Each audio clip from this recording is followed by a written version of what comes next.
ಸ್ನೇಹಿತರೆ ನಮಸ್ಕಾರ. ಚಿತ್ರದುರ್ಗವು ಕರ್ನಾಟಕದ ಮಧ್ಯಭಾಗದಲ್ಲಿರುವ ಒಂದು ಪ್ರಸಿದ್ಧ ನಗರವಾಗಿದೆ. ಇದು ಚಿತ್ರದುರ್ಗ ಜಿಲ್ಲೆಯ ಪ್ರಧಾನ ಕಚೇರಿಯಾಗಿದ್ದು ವೇದಾವತಿ ನದಿಯ ತೀರದಲ್ಲಿ ಸುಂದರವಾಗಿ ನೆಲೆಸಿದೆ. ಸಮುದ್ರ ಮಟ್ಟದಿಂದ ಸುಮಾರು 732 ಮೀಟರ್ ಎತ್ತರದಲ್ಲಿರುವ ಈ ನಗರವು ಕಲ್ಲು ಬೆಟ್ಟಗಳು ಮತ್ತು ದೊಡ್ಡ ಬಂಡೆಗಳ ನಡುವೆ ವಾಸ್ತವ್ಯ ಹೊಂದಿದೆ. ಈ ಪ್ರದೇಶದ ಕಠಿಣ ಹಾಗೂ ವಿಶಿಷ್ಟ ಭೂಭಾಗವೇ ಇದರ ಇತಿಹಾಸ, ಸಂಸ್ಕೃತಿ ಮತ್ತು ಜೀವನ ಶೈಲಿಯನ್ನು ರೂಪಿಸಿದೆ.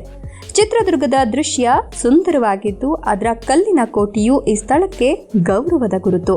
ಚಿತ್ರದುರ್ಗ ಎಂಬ ಹೆಸರು ಚಿತ್ರಕಲಾ ದುರ್ಗ ಎಂಬ ಪದದಿಂದ ಬಂದಿದೆ, ಅಂದರೆ ಸುಂದರ ಕೋಟೆ. ಈ ಹೆಸರು ನಗರದ ಪ್ರಸಿದ್ಧ ಕೋಟೆಯನ್ನು ಸೂಚಿಸುತ್ತದೆ.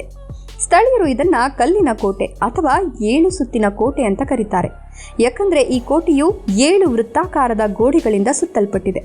ಕೋಟೆಯು ಶತಮಾನಗಳಿಂದ ನಿರ್ಮಾಣಗೊಂಡಿದ್ದು ಚಾಲುಕ್ಯರು, ಹೊಯ್ಸಳರು, ವಿಜಯನಗರ ಸಾಮ್ರಾಜ್ಯ ಹಾಗೂ ಚಿತ್ರದುರ್ಗದ ನಾಯಕರಾದ ಪಾಳೆಗಾರರು ಇದರ ಅಭಿವೃದ್ಧಿಯಲ್ಲಿ ತಮ್ಮ ಪಾತ್ರ ವಹಿಸಿದ್ದಾರೆ. ಕೋಟೆಯು ಅತ್ಯಂತ ಬಲವಾದ ರಕ್ಷಣಾತ್ಮಕ ವಿನ್ಯಾಸವನ್ನು ಹೊಂದಿದ್ದು 7 ಗೋಡೆಗಳು, 19 ಬಾಗಿಲುಗಳು, ರಹಸ್ಯ ಮಾರ್ಗಗಳು, ನೀರಿನ ಕೊಳಗಳು ಹಾಗೂ ಕಾವಲು ಗೋಪುರಗಳಿವೆ. ಈ ಕೋಟೆ ಕರ್ನಾಟಕದ ಧೈರ್ಯ ಮತ್ತು ಕೀರ್ತಿಯ ಸಂಕೇತವಾಗಿದೆ. ಚಿತ್ರದುರ್ಗದ ಇತಿಹಾಸ ಬಹಳ ಪುರಾತನವಾಗಿದೆ. ಮೌರ್ಯರು, ಶಾತವಾಹನರು, ಕದಂಬರು, ರಾಷ್ಟ್ರಕೂಟರು, ಚಾಲುಕ್ಯರು ಮತ್ತು ಹೊಯ್ಸಳರು ಈ ಪ್ರದೇಶವನ್ನು ಆಡಳಿತ ನಡೆಸಿದ್ರು. ವಿಜಯನಗರ ಸಾಮ್ರಾಜ್ಯದ ನಂತರ ಚಿತ್ರದುರ್ಗದ ನಾಯಕರಾದ ಪಾಳೆಗಾರರು ಸುಮಾರು 2 ಶತಮಾನಗಳ ಕಾಲ ಈ ಪ್ರದೇಶವನ್ನು ಆಳಿದ್ರು. ಈ ಅವಧಿಯಲ್ಲಿ ಕೋಟೆಯು ಹಲವು ಯುದ್ಧಗಳನ್ನು ಎದುರಿಸಿತು. ಹೈದರಾಲಿ ಹಾಗೂ ಟಿಪ್ಪು ಸುಲ್ತಾನ್ ಕಾಲದಲ್ಲಿಯೂ ಈ ಕೋಟೆಗೆ ಮಹತ್ವವಾಯಿತು. ಚಿತ್ರದುರ್ಗದ ಅತ್ಯಂತ ಪ್ರಸಿದ್ಧ ಕಥೆಗಳಲ್ಲಿ ಒಂದು ಅಂದರೆ ಒನಕೆ ಓಬವ್ವಳ ಕತೆ. ಆಕೆ ಒಬ್ಬಳೆ ಕೀಟವನ್ನ ಅಂದರೆ ಒನಕೆ ಉಪಯೋಗಿಸಿ ಶತ್ರುಗಳ ವಿರುದ್ಧ ಹೋರಾಡಿ ಕೋಟೆಯನ್ನು ರಕ್ಷಿಸಿದ್ಲು. ಈ ಕತೆ ಎಂದಿಗೂ ಧೈರ್ಯ ಮತ್ತು ದೇಶಭಕ್ತಿಯ ಸಂಕೇತವಾಗಿದೆ. ಆರ್ಥಿಕ ದೃಷ್ಟಿಯಿಂದ ಚಿತ್ರದುರ್ಗದ ಅಭಿವೃದ್ಧಿ ಕೃಷಿ ಮತ್ತು ಭೂಗೋಳದ ಸಂಪತ್ತಿನ ಮೇಲೆ ನಿಂತಿದೆ. ಈ ಪ್ರದೇಶವು ವಿಶಿಷ್ಟ ಕಲ್ಲಿನ ರಚನೆಗಳಿಗೆ ಹೆಸರುವಾಸಿಯಾಗಿದೆ. ಅದರಲ್ಲೂ ಮರಡಿಹಳ್ಳಿಯ ಬಳಿ ಕಂಡುಬರುವ ದಿಂಬು ಲಾವಾ ಕಲ್ಲುಗಳು ಭಾರತದ ರಾಷ್ಟ್ರೀಯ ಭೂವೈಜ್ಞಾನಿಕ ಸ್ಮಾರಕವಾಗಿ ಗುರುತಿಸಲ್ಪಟ್ಟಿವೆ. ಈ ಶಿಲೆಗಳು ಕೋಟೆಯ ವಯಸ್ಸಿಗಿಂತಲೂ ಹಳೆಯ ಇತಿಹಾಸವನ್ನು ಹೊಂದಿವೆ. ಕೃಷಿಯಲ್ಲಿ ರಾಗಿ, ಜೋಳ ಮತ್ತು ಹುರುಳಿ ಮುಖ್ಯ ಬೆಳೆಗಳು. ಈ ಪ್ರದೇಶದಲ್ಲಿ ಮಳೆ ಕಡಿಮೆಯಾದರೂ ಜನರು ಶ್ರಮದಿಂದ ಕೃಷಿಯನ್ನು ಮುಂದುವರಿಸುತ್ತಿದ್ದಾರೆ. ಇತ್ತೀಚಿನ ವರ್ಷಗಳಲ್ಲಿ ಗಾಳಿ ವಿದ್ಯುತ್ ಉತ್ಪಾದನೆ ಚಿತ್ರದುರ್ಗದ ಹೊಸ ಗುರುತಾಗಿದೆ.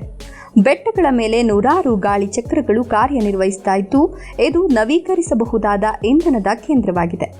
ಪ್ರವಾಸೋದ್ಯಮ ಚಿತ್ರದುರ್ಗದ ಮತ್ತೊಂದು ಪ್ರಮುಖ ಭಾಗವಾಗಿದೆ. ಕೋಟೆಯು ತನ್ನ ವೈಭವ, ಉದ್ದನೆಯ ಗೋಡೆಗಳು ಮತ್ತು ಇತಿಹಾಸದಿಂದ ಪ್ರವಾಸಿಗರನ್ನು ಆಕರ್ಷಿಸುತ್ತದೆ. ಕೋಟೆಯೊಳಗೆ ಅನೇಕ ಪುರಾತನ ದೇವಾಲಯಗಳು, ಬಾವಿಗಳು ಮತ್ತು ಕಲ್ಲು ಶಿಲ್ಪಗಳಿವೆ. ಕೋಟೆಯ ಮೇಲಿಂದ ನೋಡಿದ್ರೆ ಚಿತ್ರದುರ್ಗದ ಸುಂದರ ದೃಶ್ಯ ಕಣ್ತುಂಬಿಸುತ್ತದೆ. ಹತ್ತಿರದಲ್ಲಿರುವ ಜೋಗಿಮಟ್ಟಿ ಅರಣ್ಯ ಪ್ರದೇಶ ತಂಪಾದ ವಾತಾವರಣ ಮತ್ತು ಪ್ರಕೃತಿಯ ಸೌಂದರ್ಯದಿಂದ ತುಂಬಿದೆ. ಇಲ್ಲಿ ಸಣ್ಣ ಪ್ರಾಣಿ ಪಕ್ಷಿಗಳ ವೀಕ್ಷಣೆ ಮತ್ತು ಹೈಕಿಂಗ್ ತರಹದ ಸಾಹಸ ಚಟುವಟಿಕೆಗಳಿಗೂ ಅವಕಾಶ ಇದೆ. ಚಿತ್ರದುರ್ಗವು ಸಾರಿಗೆ ಮತ್ತು ಸಂಪರ್ಕದ ದೃಷ್ಟಿಯಿಂದ ಉತ್ತಮ ಸ್ಥಾನದಲ್ಲಿದೆ. ರಾಷ್ಟ್ರೀಯ ಹೆದ್ದಾರಿಗಳು ಮತ್ತು ರೈಲು ಮಾರ್ಗಗಳು ಈ ನಗರವನ್ನ ಬೆಂಗಳೂರು ಮತ್ತು ಇತರ ಪ್ರಮುಖ ನಗರಗಳಿಗೆ ಸಂಪರ್ಕಿಸುತ್ತವೆ. ಇದರಿಂದ ಪ್ರವಾಸಿಗರು ಮತ್ತು ವ್ಯಾಪಾರಿಗಳಿಗೆ ಸುಲಭ ಪ್ರಯಾಣದ ವ್ಯವಸ್ಥೆ ಸಿಕ್ಕಿದೆ.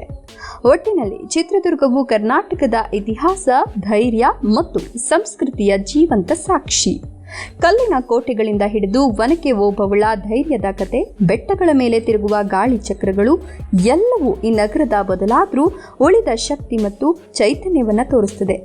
ಚಿತ್ರದುರ್ಗವು ಪರಂಪರೆ, ಪ್ರಕೃತಿ ಮತ್ತು ಪ್ರಗತಿಯೊಂದು ಸೇರಿಕೊಂಡಿರುವ ಒಂದು ನಿಜವಾದ ಕರ್ನಾಟಕದ ಹೃದಯ ಭಾಗದ ನಗರವಾಗಿದೆ. ಅದೆಷ್ಟು ಚಿತ್ರದುರ್ಗದ ವಿಶೇಷತೆಗಳು. ವಿಡಿಯೋ ಇಷ್ಟ ಆದಲ್ಲಿ ಲೈಕ್ ಕೊಟ್ಟು ಶೇರ್ ಮಾಡಿ. ತಪ್ಪದೆ ನಮ್ಮ ಚಾನಲನ್ನು ಸಬ್ಸ್ಕ್ರೈಬ್ ಮಾಡಿಕೊಳ್ಳಿ. ಧನ್ಯವಾದಗಳು.